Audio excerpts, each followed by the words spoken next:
Saya yakin semua sudah mengetahui ini, tapi poinnya adalah apakah membacanya juga dengan rasa untuk memahaminya. Apa maksudnya? Baik. Subhana rabbi yal a'la. Subhan, apa itu artinya subhan? Subhanallah itu apa? Subhanallah. Maha suci Allah. Maha suci Allah itu apa? Subhanallah. Oke. Okay. Subhan tidak disebutkan dalam Al-Quran atau bahkan bahasa Arab standar kecuali menunjuk pada satu keadaan, sifat atau sikap yang tidak sesuai dengan keagungan Allah. Jadi kalau ada sesuatu ungkapan, keadaan, perilaku yang tidak sesuai dengan keagungan Allah, itu orang Arab mengatakan subhanallah. Misal, dalam keyakinan kita sebagai muslim, dan hebatnya ini didialogkan secara rasional dalam Al-Quran. Tuhan itu mesti tunggal, ya, dan kalimatnya dasar. Harus beda dengan yang bukan Tuhan. Standar, laisa kamitslihi syai'. Jadi disebut Tuhan tuh karena memang punya perbedaan dengan yang bukan Tuhan. Dan itu harus 100% beda. Ya, 100% different, nggak boleh sama. Kalau sama berarti ada bagian tertentu yang bisa jadi Tuhan bagi yang lainnya. Baik, jadi dari logika ini logis ya. Oke, kalau manusia itu melahirkan, Tuhan boleh nggak melahirkan? Nggak boleh, kan harus beda. Kalau manusia berpasangan, Tuhan boleh nggak? Tidak. Kalau manusia punya anak, Tuhan tidak kan? Baik, nah itu kan logika sederhana ya. Nanti dialognya banyak dan tajam sekali di dalam Al-Quran. Lalu ada orang mengatakan begini, Tuhan punya anak. Nah, dalam keyakinan kita, orang Islam, dan didukung dengan nilai logikanya, kan mesti beda Tuhan dengan yang bukan Tuhan. Maka ketika ada orang mengatakan, Tuhan punya anak. Wa qalu ittakhadallahu walada. Ada orang berkata, Tuhan itu punya anak. Maka disoal oleh Quran. Sebelum disoal itu, kalimat pertamanya, Subhana. Itu ada di Quran surah kedua, Al-Baqarah ayat 116. Paling kiri di pertengahan di mushaf. Quran surah kedua, ayat 116. Ya, ayat 116 itu setelah 115, sebelum 117. Wa qalu ittakhadallahu walada. Mereka berkata Tuhan itu punya anak. Kan? Nah, nanti hal pertama sebelum diungkap dan didialogkan secara rasional, itu kalimat pertamanya subhana. Oh, enggak tepat. Enggak mungkin Tuhan punya sifat yang sama dengan makhluk. Kalau punya sifat yang sama, nanti setiap makhluk dipertuhankan. Makanya dialognya nanti jadi panjang. Ya. Kenapa kok yang ini dipertuhankan, yang lain tidak? Oh, karena yang ini lahirnya tanpa ayah. Oh, Adam lebih hebat tanpa ayah, tanpa ibu. Kenapa nggak jadi Tuhan? Kalau yang ini menghidupkan yang mati, Ibrahim lebih hebat. Menghidupkannya dicincang dulu. Terus dipisah di beberapa bukit. Dipanggil dengan kalimat yang sama. Dengan nama Allah, nyatu lagi. Kenapa Ibrahim yang lebih hebat nggak jadi Tuhan? Terus dicari sampai akalnya berpikir. Tapi setelah itu pun nggak dipaksa. Lakum dinukum. Itulah indahnya Islam. La ikraha. Di Islam itu nggak perlu dipaksa, dijelaskan secara sempurna dan bertanggung jawab dengan penjelasan itu. Makanya kelembutan itu panjang di Islam itu, ya. Dan pengetahuan itu jadi bagian paling dasar. Jadi kalau ada orang masuk Islam jadi kasar, itu pasti ada yang salah dengan keislamannya. Ya, suami itu sepanjang Muslim pasti akan lahir sifat-sifat kebaikan dalam dirinya. Nah, demikian istri juga sepanjang seorang Muslimah itu pasti akan lahir kelembutan dalam dirinya. Karena ajaran di Quran itu tidak ada nilai-nilai yang mengantarkan pada penyimpangan dari fitrah manusia. Balik ke sini. Nah, sekarang gini. Setelah itu ada Rabbi. Dari sifat rububiyah. Rabb itu artinya sifat perawatan, pemenuhan kebutuhan. Ya kan? Jawaban dari doa yang merawat, menyembuhkan. Oke, Quran surah ke-7. Di ayat 172. Al-A'raf ayat 172. Perjanjian pertama kita dengan Allah sebelum terlahir itu menggunakan Rabb. Lihat kalimatnya. Wa idh akhadha rabbuka min bani adama min zuhurihim dzurriyyatahum wa ashhadahum ala anfusihim alastu bi rabbikum. Bukan alastu bi Allahikum bi rahmanikum, tapi Rabb. Ya. Terjemah enaknya begini. Apakah engkau bersedia komitmen menjadikan aku sebagai satu-satunya Tuhan yang dengan itu aku akan merawatmu, menyembuhkan engkau kalau sakit, memaafkan kalau salah, memenuhi seluruh kebutuhan hidupmu, mengampuni kalau berdosa, dan menerima ketika engkau kembali. Kalau ada tawaran begitu, kita menerima dengan syarat atau tanpa syarat? Pasti tanpa syarat. mau nggak ikut saya? Kebutuhannya ditanggung, kalau sakit saya bawa ke dokter, kalau fasilitas saya penuhi semua, pengen apa saya berikan. Kalau salah saya maafkan, saya nggak marah. Kira-kira kalau ditawari begitu mau ikut atau tidak? Ya, maunya itu ada pikir lagi atau enggak? Tidak. Kalau berpikir lagi, pertimbangan kalimatnya umum. Naam. Tapi kalau kita terima tanpa syarat, bala. Ya, bala. Makanya jawabannya bala. Cuma sekali ya, kalau 2 kali jadi makanan. Bala-bala. Bala syahidna. Ya, aku siap terima, aku bersyahadat. Makanya syahadat itu dilekatkan dengan sifat rububiyah. Ini yang merawat, memberikan perhatian, yang menyembuhkan, memaafkan, dan sebagainya. Jadi ditariknya ke saya, Rabbi. Nah, disinilah kedalaman sujud. Saat sujud kita mengakui, ya Allah, Engkau yang merawat aku. Memberikan segala kebutuhanku. Memaafkan aku kalau salah, membimbing aku ke jalan yang benar, ngasih oksigen tanpa memberikan batasan. Semua Engkau berikan kepadaku. Tapi dalam keadaan demikian, aku masih melanggar ketentuanmu. Lisanku masih tajam. Tanganku bahkan sekarang mewakili lisanku, menyakiti orang dengan tulisan. Mencela dengan lisan, merendahkan orang lain. Kadang dipanggil sholat, aku nomor sekian kan. Padahal aku tahu yang memberikan rezeki Engkau. Yang memberikan kemudahan Engkau. Ya Allah, ya Tuhanku, aku tahu ini salah. Kan? Untuk itulah kita pasrahkan, dari berdiri kita rendahkan sepenuhnya, yang bagian terhormat pada diri manusia langsung dijatuhkan ke bawah. Itu titik tertinggi itu. Jadi ketika seseorang itu bisa merendahkan bagian terhormatnya ke titik yang terendah, itu artinya pengakuan terdalam untuk pasrah dan berubah. Kalau sudah bisa, tunduk betul. Makanya orang yang sering merendah, Allah pasti angkat. Nanti saya berikan hikmahnya di akhir. Ya, tunduk, rendah. Nah, ini sifat pengakuan. Jadi kalau sudah sujud, kita itu merendah dan mengaku banyak salah. Ini yang jarang terjadi. Yang terjadi mengejar sujudnya saja. Bahkan ada sujud dengan kebanggaan. Sujud. Ya? Pada dasarnya, ini konteksnya bukan dalam sujud syukur ya. Konteksnya dalam sujud kita merendah, dalam ibadah. Jadi begitu turun, itu disertai dengan pengakuan, selama ini saya salah. Rabbi, sementara Engkau yang merawatku ya Allah. Ya Tuhan yang merawatku, memberikan kebutuhan. Subhan, nggak tepat perilaku saya. Dipanggil menghadap lewat adzan masih sibuk dengan dunia. Kan? Padahal tahu, dunia kan mau cari harta. Harta itu rizki. Terus kita simpulkan yang punya rizki Allah. Terus dipanggil sama Allah nggak datang, kan aneh. Kan? Anda kerja cari apa? Rizki. Yang punya rizki siapa? Allah. Sekarang Allah panggil pengen ngasih, Andanya malah lari. Bukan Anda, maaf, orang lain gitu ya. Kan nggak masuk akal juga kan? Maka dalam konteks itu Allah balik. Di ayat Jumatan tuh lebih tajam lagi, di ayat ke-11 itu. Ya, itu kalimatnya dalam sekali. Dalam sekali. Ya. Ini ketika Nabi sedang berdakwah di awal masa Islam, itu jamaah hadir beberapa banyak. Di awal-awal iman masih belum kuat. Tiba-tiba ada rombongan pedagang plus diskon besar-besaran. Kita lewat tuh samping masjid, lewat diskon 70%, 80% tuh kan. Ya kayak ibulah begini gitu kan. Lagi pengajian begini, tiba-tiba ada lewat di depan informasi gitu kan. Wah, tas Dior diskon 80%. Saya tanya, masih bertahan di sini atau keluar satu-satu? Tuh kan? Nah, itu tinggal 12 jamaahnya, yang lain keluar. Tinggal 12 orang. Maka apa yang terjadi? Turunlah ayat yang ke-11 dari surah Al-Jumu'ah. Ya kan? Wa tarakuka qa'ima. Engkau meninggalkan nabimu itu berdiri sendirian, tersisa tinggal 12. Saya langsung ke ujung. Qul ma indallahi khairum minal lahwi wa minat tijarah. Muhammad firaukan kalimat ini pada mereka. Yang Allah telah siapkan bagi orang yang merespon panggilan Allah, disiapkan lebih banyak, lebih baik, lebih bagus dibandingkan proyek yang sedang mereka fokus dan sibuk di dalamnya saat ini. Jadi akan terjadi, rumus Qurannya begini, kalau nggak disebutkan tokohnya siapa, kejadiannya kapan, itu akan terjadi dengan substansi yang sama, tapi tokoh yang berbeda. Ada orang akan meninggalkan Jumat demi mengejar proyek. Ya, maka sampaikan, kata Allah, ya Muhammad sampaikan.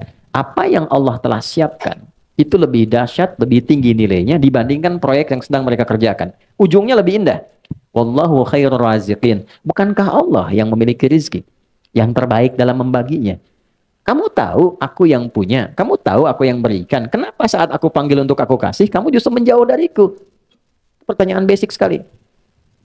Nah, ini yang sering terjadi dalam kehidupan. Begitu kita sujud, nah suasana itu mesti dibawa. Ya bagaimana doa bisa dikabul kalau ini saja belum kita hadirkan? Kan merendah dulu, evaluasi dulu. Anda datang ke pimpinan di kantor, ya kan? Bawa proposal. Bang, izin Pak, ini permohonan untuk bulan ini, semoga Bapak bisa meng-ACC dan sebagainya. Yang kedua, izin Pak, mohon arahan, mohon evaluasi, barangkali yang kemarin ada kekurangan-kekurangan, saya mohon diberi petunjuk, yang salah-salah, barangkali mohon diarahkan supaya saya bisa perbaiki, meningkatkan kinerja, supaya lebih baik Pak. Ini untuk gambaran yang kemarin dan pengajuan yang akan datang.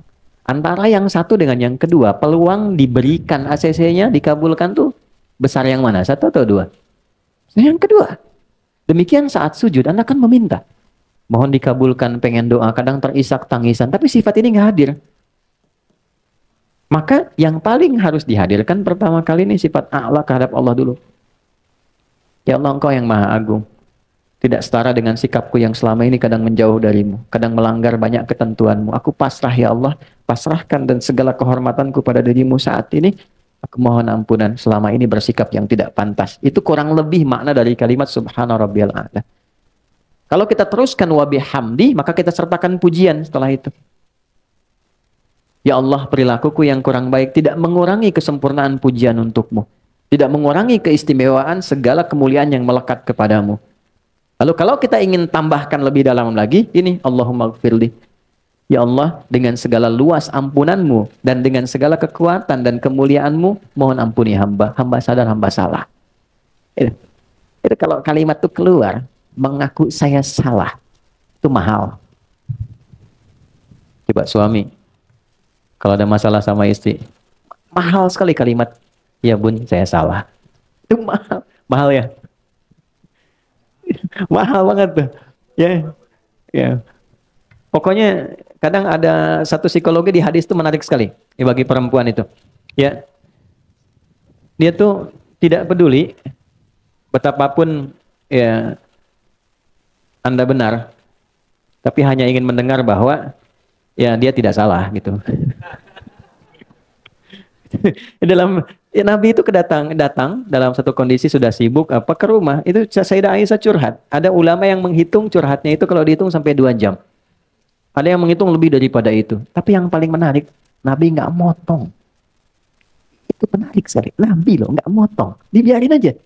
Cerita, kan? Sudah selesai. Alhamdulillah. Sayang, semoga Allah berikan begini, selesai. Kan? Itu sesuatu yang dalam sekali. Ini kan saya lihat wajah-wajahnya yang mantan kajian kemarin ya. Apa? Ada Robiah Kem ya. Kemarin saya lihat beberapa tuh. Nah, ada beberapa. Gini, kenapa terlalu banyak drama di rumah tangga itu? Kan di Quran itu berumah tangga itu seperti permainan. Banyak bermain, banyak gembira aja. Jangan terlalu serius. Serius dalam beberapa hal saja. Yang lainnya banyak gembiranya. Nabi kan jalan bareng. Balap lari sama Sayyidah Aisyah. Kadang digendong, kadang gulat, kadang nonton bareng-bareng. Ya nikmati selama masih berkehidupan dalam rumah tangga. Ya, balik ke sini. Kenapa jauh-jauh ke situ? Ini. Nah, jadi ini dulu yang dihadirkan nih. Kepasrahan diri kita, sujud, permohonan ampunan, baru minta. Jadi kalau sudah frekuensinya nyambung, enak, merata, bagian tubuh tuh kerasa enak ngalir, sujud. Tapi kalau udah terisak tuh enak banget, kayak nggak pengen bangun lagi gitu. Ya makanya Nabi itu seringkali lama dalam sujud.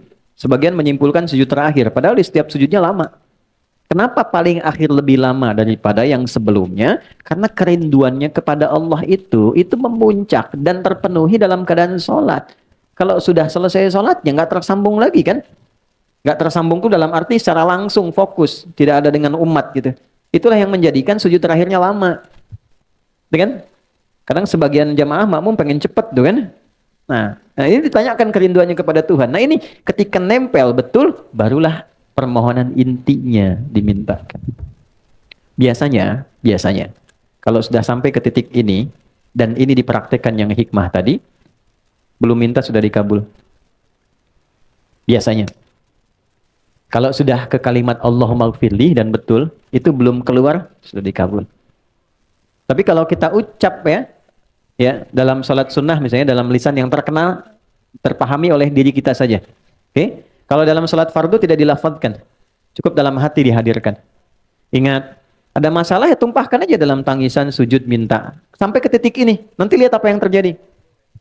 Ini rumus di Quran surah 12. Ya. Surah 12 ayat ke-85 sampai 86 tuh. Ya, di surat Yusuf. Kalau mau lebih komplit nanti dengan kisah dan turunan sampai ininya sampai ayat 88-nya tuh. Ya, sampai ketemu kalimat innama ashku bathi wa husni ilallah. Aku tuh kalau punya masalah di rumah tangga, curhat itu selalu kepada Allah. Maksudnya dalam salat. Ya, jadi kalau punya masalah, apapun itu, seberat apapun, pertama terima dulu.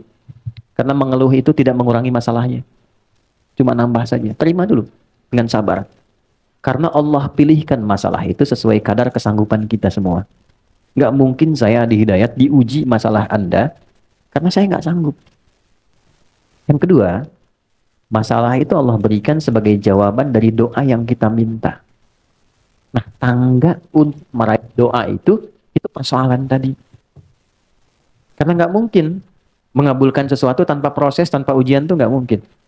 Anak SD mau lulus ke SMP, bisa nggak lulus tanpa ujian? Tidak bisa. Ujian itu diberikan bukan ingin membuat anak bermasalah banyak pikiran, bukan. Tapi menaikkan levelnya supaya memudahkan dia saat masuk ke SMP yang kadar pengetahuannya lebih tinggi daripada SD. Jadi ketika dipaksakan naik ke atas sementara ilmunya belum nyampe, anaknya kasihan. Anda minta sesuatu, dari mana tahunya Anda pantas dan bisa mengelola sesuatu itu saat mendapatkannya kalau belum diuji? Ya kan? Teman-teman minta sebuah proyek, dari mana tahunya proyek itu baik? Dari mana tahunya kalau menerima itu Anda menjadi lebih baik? Anda dapat proyek nih, ya Anda harapkan betul, tapi Anda belum siap menerimanya. Yang kalau Anda terima itu merubah kepribadian, keluarga jadi tertinggalkan, istri kurang perhatian, anak-anak terabaikan, belum siap. Maka dikasih dulu oleh Allah ujiannya. Nih, lewatin dulu 1, 2, 3, 4. Ketika kita mampu menguasai itu, baru datang jawaban. Nah, jadi jangan selalu dipahami bahwa masalah itu adalah sesuatu yang membuat rumit, capek, nggak tercapai tujuan. Bukan, itu jembatannya. Jadi berbahagialah ketika Anda dihadapkan pada masalah, karena itu mengantarkan Anda pada solusi. Dan jawaban dari Anda sendiri. Ya, jadi ketika Anda doa, pasti dikabulkan oleh Allah dengan membuat masalah dulu, supaya pantas. Nah, kalau pengen cepat, pantaskan dulu diri kita dalam berdoa hingga ada akselerasi, stepnya dinaikin. Karena dia layak, dipandang layak menerima itu. Oh, sudah pantas nih ketika minta dikabulkan. Ada yang belum berucap sudah diberi. Ada yang demikian. Nah, karena itulah kemudian memantaskan diri itu dengan menambah pengetahuan, menjalani kehidupan itu penting. Supaya saat kita meminta untuk mencapai sesuatu, kita tidak harus menghadapi masalah-masalah baru. Ini poinnya. Nah, jadi ketika memohon, hadirkan aja. Saya kalau punya masalah, kata Nabi Yakub alaihissalam, yang saya tuju pertama Allah. Saya bentangkan sajadah dalam bahasa kita. Innama ashku bathi wa huzni. Innama itu adatul hasri. Huruf pembatas, membatasi hukum di situ saja. Aku nggak pernah curhat ke yang lain. Nggak pernah menggunakan media lain. Ada masalah, aku langsungkan kembalikan kepada Allah. Mau sedih, membuat aku nangis, aku tumpahkan di situ. Setelah itu aku tenang. Yang penting tenang dulu, walaupun solusi belum datang. Jadi bentangkan sajadah, bukan bentangkan Instagram.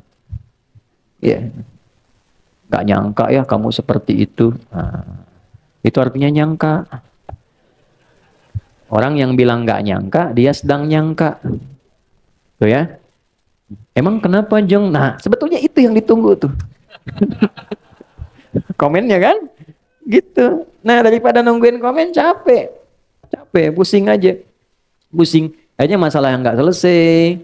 Ya, suami juga nggak nyaman. Akhirnya nggak betah di rumah. Kan? Jadi pusing aja, capek akhirnya. Ya, kukira hari Rabu ternyata hari Minggu. Kukira dia menunggu ternyata cari yang pusing. Aduh. Pusing. Dah. Nah, itu ya, sujud. Nah, itu poinnya. Jadi hadirkan dalam hati kita apa saja, tumpahkan dalam sujud. Makanya kerasanya agak lama. Tapi proporsional ya. Jangan imam sudah mau sujud lagi kita masih sujud yang pertama tuh. Ya, kalau berjamaah ikut imam. ikut imam. Innama ju'ilal imamu liyutamma bihi fa qira'atul imami qira'atul ma'mum. Imam itu dijadikan untuk diikuti, maka bacaan imam mewakili makmum. Kalau imam sudah naik, ikut naik. Oke? Kecuali kalau sholat sendirian tahajud, silahkan tumpahkan senyamannya.